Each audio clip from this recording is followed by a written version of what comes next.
kumwabudu Yesu. Tunataka tuingie katika kipindi cha kumwabudu kidogo, ndio tukabarikiwa kwa pamoja. Kwa mahali ulipo, hii nafasi ya kwenda kumwabudu Yesu. Haya ni mweza wa yote, anastahili sifa na anastahili utukufu wote. Asante Yesu.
Jioni ya leo Kristo, tunaliabudu jina lako. Tunasema wewe ni Mungu, hakuna aliye kama wewe. Uinuliwe na ukatukuke katika dunia yote. Jina lako ni ngome, jina lako mfalme wa ajabu, liko na uwezo na mamlaka. Hilo jina linapotajwa wagonjwa wanapona. Hilo jina linapotajwa mapepo hutoroka. Hilo jina linapotajwa mfalme, mambo makuu yanatendeka. Jioni ya leo tunakualika mfalme katika ibada ya leo, ili Yesu kachukue nafasi njema, ukabariki wote ambao wanasikiza, ukabariki wote ambao wanaangalia, wanatazama ibada hii katika sehemu zao mbalimbali. Tuomba uwepo wako na nguvu zako Yesu ziwe pamoja na wao katika jina la Yesu. Asante mfalme, kwa sababu kila uwezo wote na kila nguvu zote ambazo umetupa kama watumishi wako mfalme wa amani, umetupa authority and power and the grace to speak your word to the whole of the world. My Father, we come before you, want to repent of every sin and every iniquity that we have done against you, Lord, this hour. May you forgive us in the mighty name of Jesus. As we start this service, my God, I want to bless your people, my Father, who are watching from far away, my God. Want to speak in kind elevation, divine favor upon their lives in the name of Jesus Christ. May your will be done as we start. May your will be done as we end. We bless their families, my Father. We bless their children. We bless their jobs. In the mighty name of Jesus Christ. Asante Yesu kwa sababu unaweza.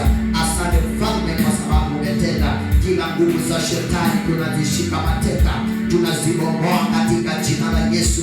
Tunafunga kila roho zote za kutuma na kujituma, madhabahu ya nchi kavu, madhabahu ya baharini, hayana uwezo katika jina la Yesu.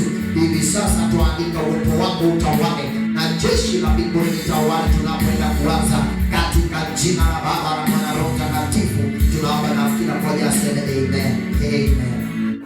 Thank you. Ni vizuri ambao tumekutana, wale ambao tunaangalia, we say thank you for this opportunity that the Lord has given us. We are here, or I'm here to introduce the theme for 2026. Mwaka ambao ni mwaka tunatazamia Mungu atende makuu, mwaka ambao ni mwaka tunatazamia Mungu ainuliwe, mwaka ambao tunatazamia familia zibarikiwe, na ni mwaka wa Bwana ambao Yesu mwenyewe ameuidhinisha. In 2026, the theme will be taking dominion. Taking dominion, it means that we are stepping into the authority and responsibility God has given in order to rule, influence and manage according to His will and purpose. What do I mean by taking dominion? What is the meaning of taking dominion? Acting on God's given authority. In the book of Genesis chapter 1 verse number 26, the Bible says, "Then God said, let us make mankind in our own image, in our own likeness, so that they may rule over the fish in the sea, and the birds in the sky, over the livestock and all the wild animals, and over all the creatures that move along the ground." Dominion begins with God. When God gives authority, taking dominion means responding in obedience to His word, according to Genesis chapter 1 verse number 26 to 28. Even in Joshua 1:3, the Bible tells us that, let me read in the book of Joshua chapter 1 verse number 3. The Bible says, "I will give you every place where you set your foot, as I promised Moses." So the Lord will give us every place where we step. It will be our place. So it means that we'll take dominion there.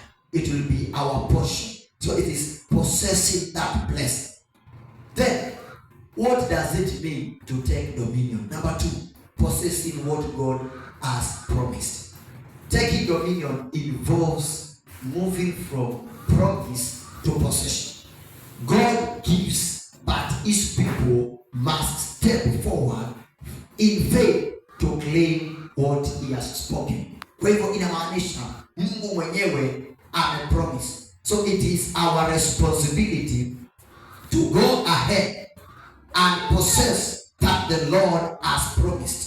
So, if the Lord promises good health, it is your responsibility to possess the good health in your body. Kwa hivyo, in 2026, we shall be stepping into dominion, possessing our blessings, possessing our health, possessing our property, possessing what was stolen. Because the Bible says, what was stolen by the enemy, it shall be restored back to us. In John 10:10, the Bible says, the devil came to steal, kill, and destroy. So whatever the devil stole, whatever the devil killed, and whatever it destroyed, when we take dominion in Christ, it means that we shall be restored. Then, therefore, we need to understand that dominion, it is advancing God's purpose. True dominion promotes God's kingdom, His will, values, and mission wherever we are placed. Therefore, exercise godly influence.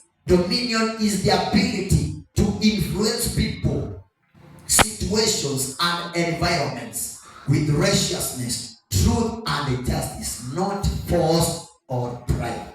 When we talk about dominion, we expect God to move us from one glory to another. In your life, in your family, we wish that the Lord in 2026 will take us from one glory to another.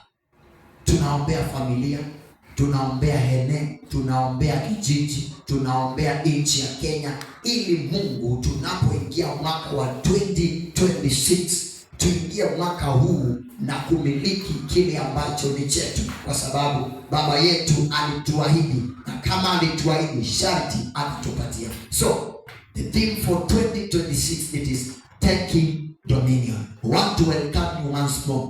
Tumeanza siku ya leo. Next week Wednesday tutakuwa na midweek service online. So welcome to our YouTube channel Transforming Life Globally, ili tueneze injili ya Yesu. Ubarikiwe pia nasi tubarikiwe. Mungu awe pamoja nani na wabariki. Na usisahau ya kwamba taking dominion is the act of obeying God by stepping into his promise and exercising authority, responsibility to fulfill his purpose. May the Lord bless you and may the Lord be with you. Amen.